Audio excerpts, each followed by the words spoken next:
Hello, friends, and welcome to the Exams Made Simple. And we are back again with the Hindu complete newspaper analysis for 25th of October 2020. तो 25 अक्टूबर 2020 का the Hindu newspaper analysis देखेंगे.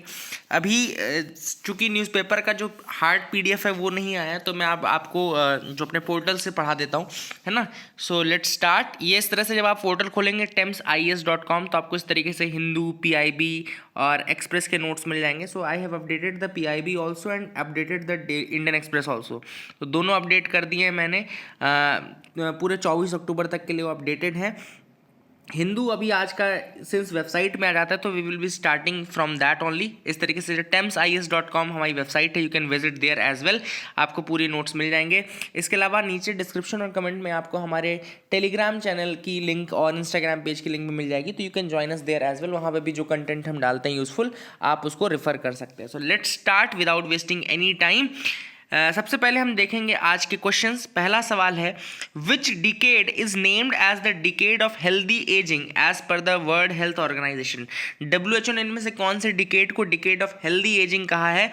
Options are 2018 to 2028, 2020 to 2030, 2021 to 2031 या 2022 to 2032.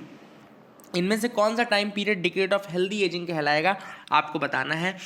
दूसरा सवाल है, Bongo Sagar. Bongo Sagar is a military exercise between India and which of the following countries. इन किन countries के बीच का एक्सरसाइज है Bongo Sagar? Options are A Sri Lanka, B Madagascar, C Bangladesh या D France. Question number 3 is, according to the recent Oxfam report, what is the rank of India in health spending index. Okay, India की rank कितनी है health spending में कितनी rank है? तो options are 75, 96, 105 या 155. Now let me tell you the answers for these questions. पहला सवाल था कि डिकेड ऑफ हेल्दी एजिंग कौन सा है, तो इसका जो आंसर रहेगा वो रहेगा 2020 to 2030. दूसरा सवाल था, बोंगो सागर मिलिट्री साइज है, तो ये है इंडिया और बांग्लादेश के बीच के साइज, और इंडिया की रैंकिंग जो हेल्थ स्पेंडिंग में थी वो 155 थी. ओके, सो ऑक्सफैम इंटरनेशनल निकालता है ये रैंकिंग, याद रखेगा कौन सी कंट्री कितना स्पेंड करती है हेल्थ स्पेंडिंग में. इसके regarding the survey revealed that India spend only 4% of its budget on health. Health में हम केवल 4% बजट का स्पेंड करते हैं.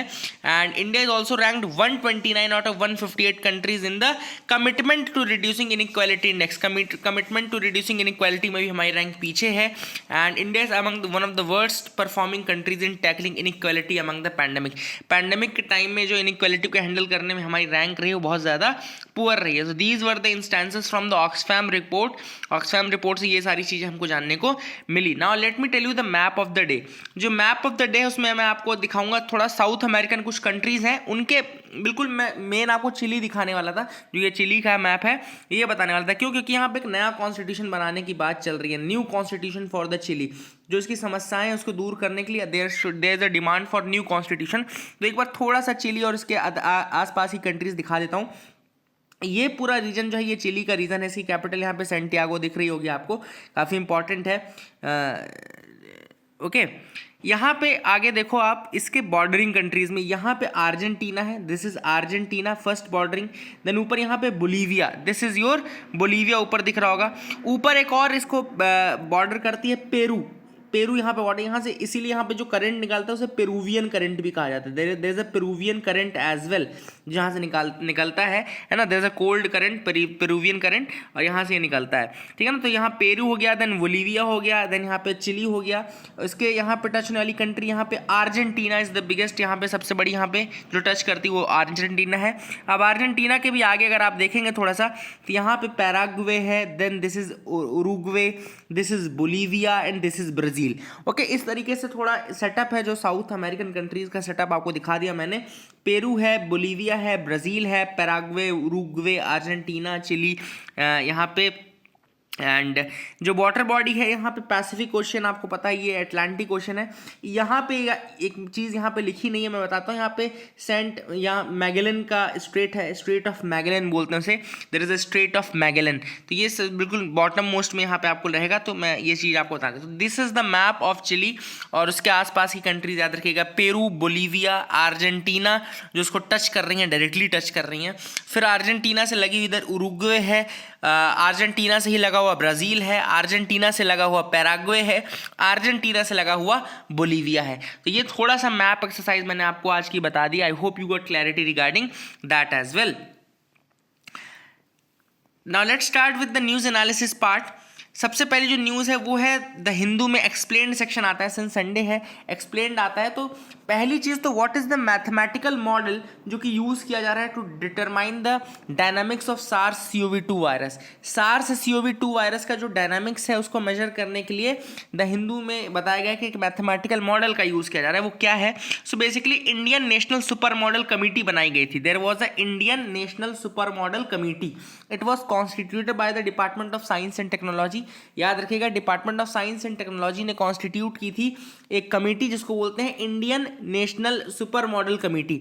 अब ये सुपर मॉडल कमेटी क्या करती है? बेसिकली इसके अंतर्गत मैथमेटिशियंस होते हैं, कंप्यूटर साइंटिस्ट होते हैं, मेडिकल प्रोफेशनल्स होते हैं जो कि अनाउंस करते हैं रिगार्डिंग द कोविड-19 आउटब्रेक, उसके मैथमेटिकल कैलकुलेशंस, कब उसका पीक आएगा, कब उसका पीक नहीं आएगा, ये सारी चीज़ें वो बेसिकली बताते हैं। ठीक है ना? तो वही वाली बात है यहाँ पे कि जो Indian national super model committee थी उसका यही काम था। It was there to determine whether कि क्या नंबर्स रहेंगे, what can be the approx number जो केसेस के जाएंगे। तो इस कमेटी ने ये डिटरमाइन किया कि जो इंडिया में कोविड-19 के केसेस का पीक था that was in September. So this committee has determined that the peak of the COVID-19 cases was in September and that the active infections by the SARS-CoV-2 virus would fall to a minimum level by February. February तक जो ये fall होगा ये minimum level पे चला जाएगा SARS-CoV-2 virus के cases में। So basically this was the thing which was found out by this committee जिसका नाम है Indian National Super Model Committee। Mathematicians, technicians, computer scientist, medical professionals, इन सब लोग के मेंबरशिप के द्वारा ये कमेटी बनाई जाती है। इसका नाम है India national super model committee. I hope you got clarity regarding that. इसके बारे में आपको समझ में आ गया होगा एंड ये इंपॉर्टेंट न्यूज़ आइटम, इसको याद रखिएगा। इसके अलावा जो एक और आर्टिकल अगर आप सर्च करेंगे तो the faults in the super model committee, तो कई इस कैलकुलेशन में कई लोग फॉल्ट ही बताते हैं कि जो इस तरह के जो मेंबरशिप है या जो मैथमेटिकल तरीका या फॉर्मूला यूज़ किया रहा है by this committee, that is something जो कि सोचने लायक है, देखने लायक है क्या वाकई में वो सही है नहीं। तो इस तरीके के कुछ इनके ऊपर एलिगेशन ज़रूर लगे हैं कि whether these numbers are right और रॉन्ग। तो ऑब्वियस सी बात है किसी भी मैथमेटिकल कैलकुलेशन में ये तो हमेशा रहेगा कि वेदर दैट इज राइट और रॉन्ग, है ना। देखते हैं the Hindu explains what explains India's poor rank under the global hunger index and what are the solution. तो ये दूसरा एक्सप्लेन सेक्शन है जो कि आज के न्यूज़पेपर में आएगा जब आप पढ़ोगे, है ना। सुबह जब आप लोग उठोगे तो आपको ये सब चीज़ें मिलेंगी। तो सबसे पहली चीज़ कि ग्लोबल हंगर इंडेक्स निकालता कौन, इंडिया की रैंकिंग क्या रही है। तो ग्लोबल हंगर इंडेक्स में जो इंडिया की रैंक रही वो 94 रही है out of many countries. 94th rank पे थे 2020 में ग्लोबल हंगर इंडेक्स में। हमसे अच्छा परफॉर्मेंस बांग्लादेश का था, पाकिस्तान का हमसे अच्छा परफॉर्मेंस था एंड इट शोड, जो GHI था इस बार का ग्लोबल हंगर इंडेक्स था, उसने ये दिखाया कि nearly 690 million people in the world are undernourished. World में 690 मिलियन पीपल अंडर नरिश्ड है। 144 million children suffer from stunting which is sign of undernutrition. 47 million child suffer from wasting and it is also a sign of acute undernutrition. तो global hunger index ने ये सारे data दिए। अब global hunger index निकालता कौन है? तो ग्लोबल हंगर इंडेक्स निकालता है आपका कंसर्न वर्ल्ड वाइड और वेल्थ हंगर लाइफ। याद रखेगा, it is peer reviewed publication by Concern Worldwide and wealth hunger life. It aims to track hunger at global, regional and national levels. तो global, regional and national levels में ये hunger को determine करने का काम करता है, wealth hunger life and concern world wide. अब मैंने आपको पहले ही बताया था, एक बार दोबारा से रिपीट करता हूँ, ये 4 पैरामीटर्स का यूज़ करते हैं। देखो जो 4 पैरामीटर्स हैं वो 3 हेड के अंदर आते हैं। 3 हेड है और उसके बाद सब हेड 4 है। पहला हेड है इनइक्वालिटी, इनएडिक्वेट फूड सप्लाई। याद रखिएगा, पहला हेड क्या है? इनएडिक्वेट फूड सप्लाई। दूसरा है चाइल्ड मॉर्टेलिटी, ओके, एंड तीसरा है चाइल्ड अंडर न्यूट्रिशन। मतलब चाइल्ड का अंडर न्यूट्रिशन कैसे हुआ है, देखो शुरू से समझते हैं। इनएडिक्वेट फूड सप्लाई रहेगी, इनएडिक्वेट फीड सप्लाई रहेगी तो चाइल्ड का अंडर न्यूट्रिशन होगा, और चाइल्ड का अंडर न्यूट्रिशन होगा तो चाइल्ड की मॉर्टेलिटी होगी। तो ये तो 3 बेसिक हेड हो गए। अब इसके अंतर्गत 4 अलग पैरामीटर्स हैं। तो जो इनएडिक्वेट फूड सप्लाई है उसके अंदर आता है अंडर नरिशमेंट। अगर फूड सप्लाई इनएडिक्वेट रहेगी तो अंडर नरिशमेंट होगा। फिर अगर अंडर नरिशमेंट होगा यानी कि अंडर न्यूट्रिशन होगा तो वेस्टिंग और स्टंटिंग होगी, वेस्टिंग और स्टंटिंग होगी, और अगर चाइल्ड मोर्टेलिटी होगी तो अंडर 5 चाइल्ड मोर्टेलिटी रेट निकाला जाएगा, ठीक है ना। ये देखो लिखा हुआ है।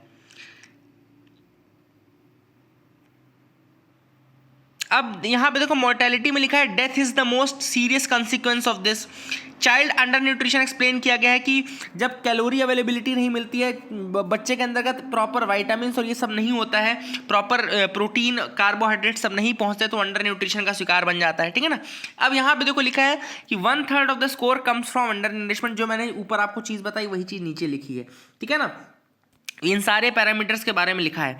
Now 1/3 of the score comes from child mortality rate, मैंने वो भी आपको दिखा दिया है ना। तो ये भी अंडर नरिशमेंट और इन सब का कंसिक्वेंस ही आप मानेंगे कि जो मोर्टेलिटी है that is a consequence of this undernourishment, that stunting, wasting, इन सब का कंसिक्वेंस होता है, ठीक है ना। इसके अलावा अगर आप ये पूरा इंडेक्स देखें तो इस इंडेक्स में 100 पॉइंट स्केल होती है, 100 point scale in this index 100 point scale ली जाती है। इसमें 0 का मतलब होता है no hunger at all. The meaning of 0 is no hunger at all. और जो कंट्रीज 9.9 या उससे लेस है they are classified as having low severity. तो जो कंट्रीज का स्कोर 9.9 से कम रहता है, यानी कहना चाहिए 10 से कम जिस कंट्री का स्कोर रहेगा उसमें कोई सीवियरिटी नहीं है। 10 से 19.9 है तो मॉडरेट है, 20 से 34.9 है तो सीरियस है, 35 से ज़्यादा में अलार्मिंग हो जाता है, ठीक है ना।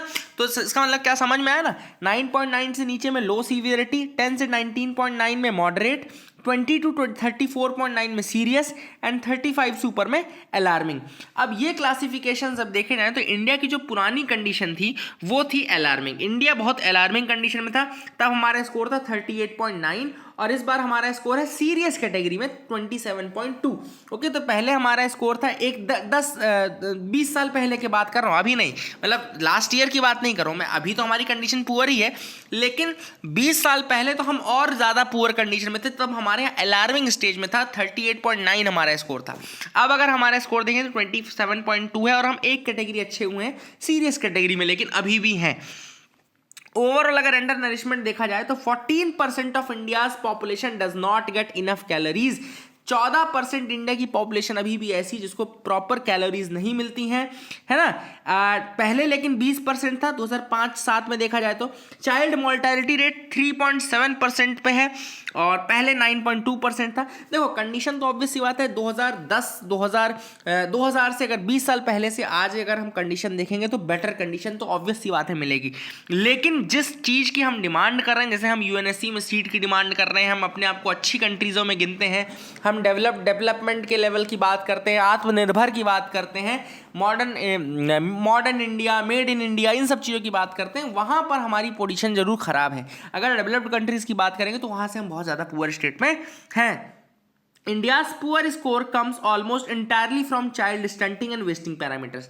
तो इंडिया में जो चाइल्ड स्टंटिंग और वेस्टिंग के वो हैं वो बहुत ज़्यादा instances, almost 35% of the Indian children are stunted and although this is much better than 54.2% rate at 2000 में 54% बच्चे थे इंडिया के जो स्टंटेड थे, लेकिन आज भी 35% इंडिया के बच्चे हैं जो कि स्टंटेड हैं।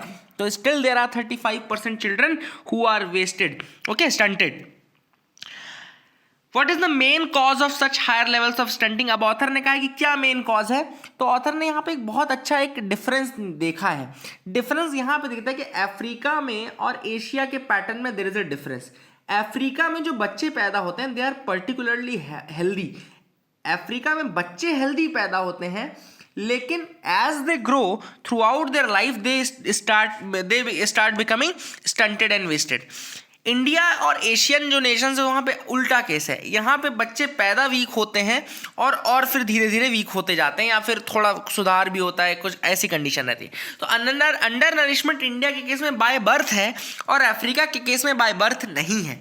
तो इसका मतलब ये है कि this reflect the poor state of maternal health. तो ऑथर ने कहा कि जो इसका सबसे बड़ा रीज़न दिया है अंडर नरिशमेंट का या इस तरह के स्टंटिंग वेस्टिंग का, वो मैटरनल हेल्थ से कनेक्ट करके दिया है कि मैटरनल हेल्थ बहुत इंपॉर्टेंट है, वो डिटरमाइन करती है कि बच्चे की हेल्थ का क्या स्टेटस होगा। ऑथर ने कहा जैसे कई माएँ ब्रेस्ट फीडिंग नहीं कराती हैं स्टार्टिंग में। अब आपको इंडिया में पता होगा कि माँ इनिशिएटिव किया ही था कि मदर्स अफेक्शन के ऊपर ये प्रोग्राम स्टार्ट किया गया था, और इसीलिए था कि जो बच्चे को ब्रेस्ट फीडिंग है वो कराई जाए। तो वो चीज़ ऑथर ने बोली है। प्रेगनेंसी के टाइम पे जैसे कई माएँ अनीमिक रहती हैं। इसका रीज़न ये है कि उनकी बहुत कम उम्र में शादी करा दी जाती है, ब्लड लॉस बहुत ज़्यादा हो जाता है। This is the reason they become anaemic. And ये सारे रीजंस हैं, अवेयरनेस ना होना, शादी पहले होना और फैमिली में पॉवर्टी होना, ये सारे रीजंस हैं कि माँ की हेल्थ क्यों खराब रहती है। अगर माँ की हेल्थ खराब रहेगी तो बच्चों की हेल्थ खराब ही रहेगी। What needs to be done, अब क्या करने की ज़रूरत है। सबसे पहली बात तो आपको वहाँ स्ट्राइक करना है जहाँ पे सबसे अधिक प्रॉब्लम है। जैसे अगर आपको दिख रहा है कि मैरिज की एज अगर बहुत पहले मैरिज हो जाती है तो आपको ये मेक श्योर करना है कि चाइल्ड मैरिज ना हो, मैरिज के सही प्रॉपर टाइम पे हो। फूड सिक्योरिटी आपको मेंटेन करनी है, इनसिक्योरिटी को दूर करना है। पुअर सैनिटेशन से प्रॉपर सैनिटेशन में आना है, पुअर सैनिटेशन से प्रॉपर सैनिटेशन। इनएडिक्वेट हाउसिंग से एडिक्वेट हाउसिंग में आना है।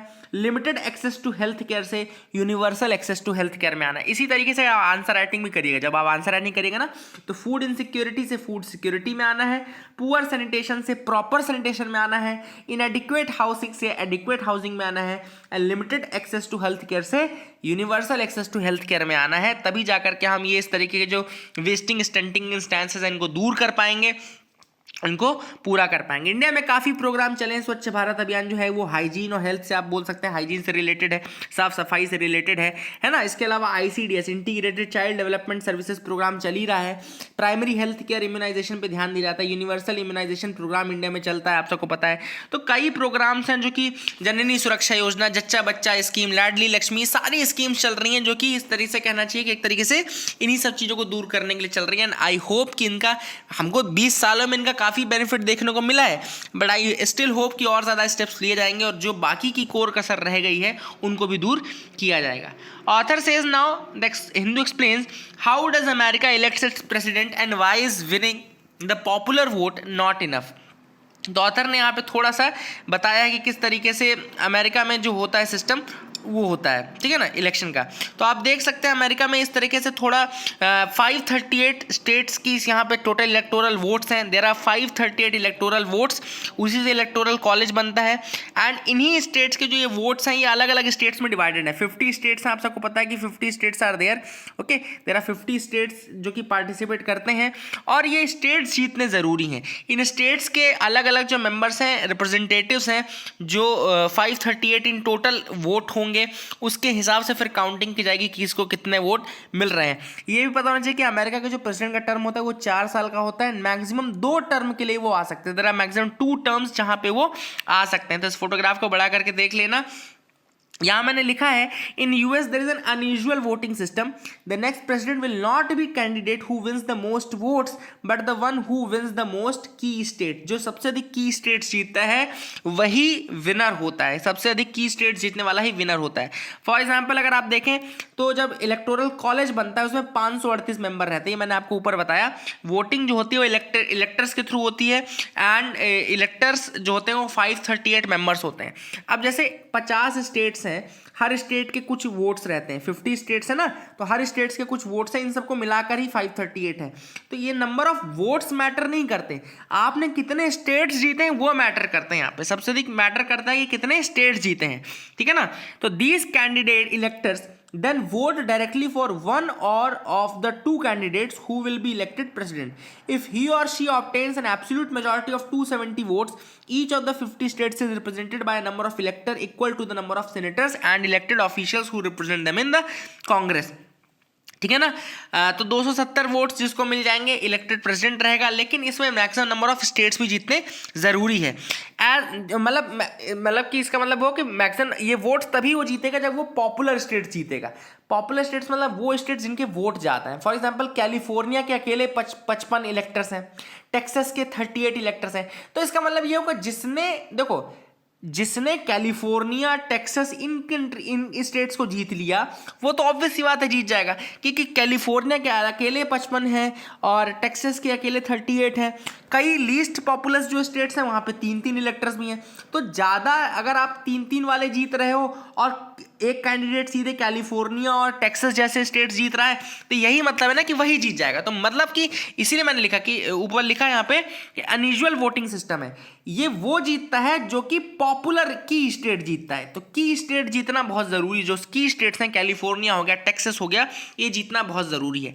अब इसी में से एक आते हैं स्विंगिंग स्टेट्स। स्विंगिंग स्टेट्स वो स्टेट्स हैं जो ना ही डेमोक्रेट्स ना ही रिपब्लिकन, किसी के एक के सगे नहीं रहते हैं, ठीक है ना।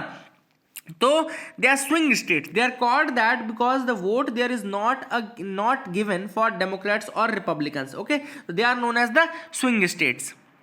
अब देखो इसका मतलब क्या हुआ, इसका मतलब ये हुआ कि वहाँ पे दोनों को ही बराबर लगभग सपोर्ट है, किसी साल वो इसको दे देते हैं, किसी साल उसको दे देते हैं डेमोक्रेट्स को, किसी साल रिपब्लिकन्स को। तो इसका मतलब क्या हुआ कि ये स्टेट्स बहुत इंपॉर्टेंट हो जाते हैं इन डिटरमाइनिंग कि ये किसको करेंगे। तो देखो जैसे बराबर लगभग बराबर सपोर्ट रहता है, तो जैसे अगर आप देखो विस्कॉन्सिन हो गया, मिशिगन हो गया, पेनिसिल्वेनिया हो गया, ओहायो हो गया, नॉर्थ कैरोलिना हो गया, जॉर्जिया हो गया, फ्लोरिडा हो गया, एरिजोना हो गया, ये सब कुछ स्विंगिंग स्टेट्स हैं जो कि कभी इसको ज़्यादा कभी उसको ज़्यादा, पॉपुलर सपोर्ट दोनों को ही बराबर रहता है। इसलिए ये बहुत की स्टेट्स होते हैं इन डिटरमाइनिंग कि कौन प्रेसिडेंट बनेगा। तो थोड़ा सा कंसेप्ट मैंने आपको बताया अमेरिकन प्रेसिडेंट का। अब साइंस एंड टेक में एक न्यूज़ थी कि रूम टेम्परेचर पे भी सुपर कंडक्टिविटी पॉसिबल है। ओवरऑल अगर आप सुपर कंडक्टर की डेफिनेशन देखें तो उसमें ये कहा जाता है it's a substance that conducts electricity without resistance when it becomes colder than the critical temperature. तो पहले अभी तक तो ये -273 डिग्री केल्विन कहा जाता है कि ये क्रिटिकल टेम्परेचर जो होता है उस पर सुपर कंडक्टिविटी अचीव होती थी, लेकिन अब कहा जा रहा है कि रूम टेम्परेचर पे भी सुपर कंडक्टिविटी अचीव हो सकती है अगर आप बहुत ज़्यादा प्रेशर का इस्तेमाल करो। तो अगर आप प्रेशर का इस्तेमाल करते हो तो एक नया मटेरियल कंपोज किया गया है कार्बन, हाइड्रोजन और सल्फर द्वारा। कार्बन हाइड्रोजन बना हुआ एक मटेरियल जो कि 15 डिग्री सेल्सियस पे भी सुपर कंडक्टर बन सकता है। तो 15 डिग्री पे भी सुपर कंडक्टर बन सकता है, ठीक है ना। तो यहाँ पे ऑथर ने कहा कि एक्चुअली सुपर कंडक्टिविटी के 2-3 टेस्ट हैं जो कि करने ज़रूरी हैं, ओके। तो सुपर कंडक्टिविटी के जो 3 टेस्ट यहाँ पे ऑथर ने मेंशन किए हैं वो देख लेते हैं कि कौन कौन से टेस्ट है। सबसे पहला सुपर कंडक्टिविटी का टेस्ट तो ये होना चाहिए कि वो इलेक्ट्रिसिटी का फ्लो मेंटेन रखता है इवन व्हेन, मतलब कि एक ऐसा टेम्परेचर आता है जब वो सुपर कंडक्टिविटी के स्टेट में पहुँचता है और वहाँ पे बिना किसी रेजिस्टेंस के फ्लो होता है। दूसरी चीज, a true superconductor if placed in a magnetic field, अगर उसको मैग्नेटिक फील्ड में रखेंगे and try to push out the field from its interior, तो if placed will try to push out the field from its interior. तो अगर एक true super conductor है, अगर उसको मैग्नेटिक फील्ड में रखेंगे तो वो कोशिश करेगा कि फील्ड्स अपने इंटीरियर से पुश करें, and this is called perfect diamagnetism. इसको परफेक्ट डायमैग्नेटिज्म बोलते हैं। तो वो चीज़ भी इस मटेरियल में देखने को मिल गई। और तीसरा ये देखने को मिला कि अगर सुपर कंडक्टर को हाई मैग्नेटिक फील्ड्स में रखते हैं तो उसकी सुपर कंडक्टिविटी डिस्ट्रॉय हो जाती है। और इसको भी देखने को मिला कि 62 टेस्ला मैग्नेटिक फील्ड में जब इसको रखा गया तो इसकी जो सुपर कंडक्टिविटी थी वो डिस्ट्रॉय हो गई। तो इसके मतलब है कि इसने सारे टेस्ट फुलफिल किए हैं। अगला न्यूज़ है asteroid samples leaking from jammed NASA spacecraft. तो नासा का जो स्पेसक्राफ्ट है ओसाइरस रेक्स, नासा का मिशन था ओसाइरस रेक्स, वो अभी उसने एक एस्टेरॉइड को टच किया जिसका नाम है बेन्नू एस्टेरॉइड के लिए ही था ये ओसाइरस रेक्स, बेन्नू एस्टेरॉइड का। आपके लिए क्वेश्चन है कि ओसाइरस रेक्स का फुल फॉर्म क्या है, आप बताइए। एंड इसको टच करके गया and NASA spacecraft that has now become stuffed with this asteroid rubble, क्योंकि ये टच हो गया था और एस्टेरॉइड रबल से काफ़ी ज़्यादा भर गया है, ठीक है ना। अब 1-2 न्यूज़ पीआईबी में थी जो कि मैं आपको बता देता हूँ। किसान सर्वोदय योजना, किसान सर्वोदय योजना जो है वो आपके गुजरात के लिए है, किसान सर्वोदय योजना। और इसमें स्कीम में farmers will be able to avail power supply from 5 AM to 9 PM, 5 AM से 9 PM तक उनको परमानेंट पावर सप्लाई मिलेगी ही मिलेगी। This is as per the scheme Kisan Sarvodaya योजना, ठीक है। दूसरी जो इंपॉर्टेंट न्यूज़ मुझे लगी बताने लायक, न्यूज़ तो सारी ही इंपॉर्टेंट है लेकिन आप एक बार आके पढ़ लीजिएगा, है ना। तो ESI स्कीम क्या है? ESI क्या है? एम्प्लॉय स्टेट इंश्योरेंस कॉर्पोरेशन बोलते हैं, ESIC बोलते हैं, employ state insurance corporation scheme. ये सोशल सिक्योरिटी की स्कीम है जो कि मेडिकल केयर और कैश बेनिफिट्स प्रोवाइड करता है एम्प्लॉयमेंट को at the time of injury, sickness, death etcetera. ये ministry of labour and employment के द्वारा होता है, ministry of labour and employment के द्वारा होता है, इसको भी आप याद रखिएगा। Then Union Minister launches eco-friendly, efficient and DME-fired Aditi ऊर्जा सांच। अदिति ऊर्जा सांच क्या है? ये सांच नाम से ही पता चल रहा है कि ये एक बर्नर है which will be used in the canteens of CSIR NCL। फिर एक और चीज़ न्यूज़ में थी VTS या VTMS। बाकी चीज़ें आप वेबसाइट में आकर के पढ़ लेना, मैं आपको बस नाम से बता दूं ताकि पता रहे VTS VTMS क्या है आपका। ये वेसल मैनेजमेंट सिस्टम है, वेसल ट्रांसपोर्ट मैनेजमेंट सिस्टम क्या है? बेसिकली सॉफ्टवेयर है for determining the vessel position of other traffic vessel, मतलब आपका शिप्स के रिलेटेड है। मिनिस्ट्री ऑफ शिपिंग ने इसको लॉन्च किया है, वेसल मैनेजमेंट सिस्टम को VTS VTSM बोलते हैं इसको, ठीक है ना। So that is it for the day. मैं रिवीजन एक बार करा देता हूँ क्या क्या चीज़ें हमने पढ़ी हैं। तो अगर आपने देखो, सबसे पहले हमने मैप में आज देखा था चिली का मैप, चिली में पेरू ऊपर, देन यहाँ बोलीविया टच कर रहा है, देन आपका अर्जेंटीना देखा मैंने, और मैंने नीचे आपको स्ट्रेट ऑफ मैगेलन भी बताया। फिर इधर मैंने आपको अर्जेंटीना से टच होने वाले पैराग्वे, बोलीविया, उरुग्वे, ब्राज़ील के बारे में बताया, ठीक है ना। अर्जेंटीना को पेरू टच नहीं करता है, पेरू ब्राज़ील को, बोलीविया को, यहाँ साइड चिली को टच कर रहा है, चिली इधर बोलीविया को, अर्जेंटीना को, पेरू को टच कर रहा है, अर्जेंटीना इधर बोलीविया को, पैराग्वे को, उरुग्वे को और ब्राज़ील को टच कर रहा है। तो ये मैप मैंने आपको दिखाया था, आई होप यू समझ में आ गया होगा आपको। फिर हमने बात की थी सुपर मॉडल की, उसके अलावा हमने बात की ये Indian national super model committee की। फिर हमने देखा कि ग्लोबल हंगर इंडेक्स में क्या, ये बहुत अच्छा इशू है, इसके ऊपर मेंस में क्वेश्चन भी आ सकता है, आप अच्छे से इसको तैयार कर लीजिएगा, मैंने पूरा बता दिया है आज तो इशू। इसके अलावा मैंने आपको बताया अमेरिकन इलेक्शन का थोड़ा सा प्रोसेस बताया, बहुत ज़्यादा अपने जानने की जरूरत भी नहीं है, थोड़ा बहुत जानने की जरूरत थी, आपको बता दिया, उतना पता रहना काफ़ी है। सुपर कंडक्टिविटी के 3 टेस्ट और उसको मैंने बताया, एस्ट्रॉइड, बेनू और ओसाइरस रेक्स के बारे में बताया। इसके अलावा मैंने फिर आपको PIB से 2-3 चीज़ें बताई, किसान सर्वोदय योजना के बारे में बताया, ESIC स्कीम के बारे में बताया, एंड इसके अलावा मैंने आपको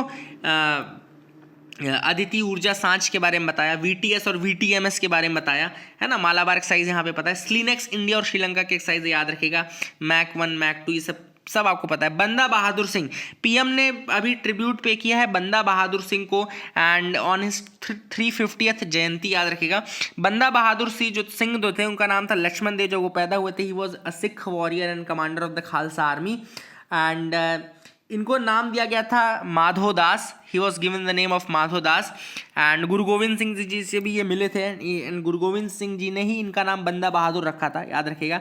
ही abolish the zamindari system in his area, जिस रीजन में वो थे वहाँ पे जमींदारी सिस्टम इन्होंने बंद कर दिया था। He granted the property rights to the tillers of the land, जो टिलर्स थे लैंड के उनको प्रॉपर्टी राइट्स दे दिए थे। And he was captured by the Mughals and tortured to death in 1715 to 1716, ये भी याद रखेगा। इस बार के वर्ल्ड फूड डे की जो थीम थी वो थी grow, nourish, sustain together. So that is it for the day friends, I hope you liked our video. Please do like, share, subscribe, keep loving us, keep sharing us. Thank you and have a nice day.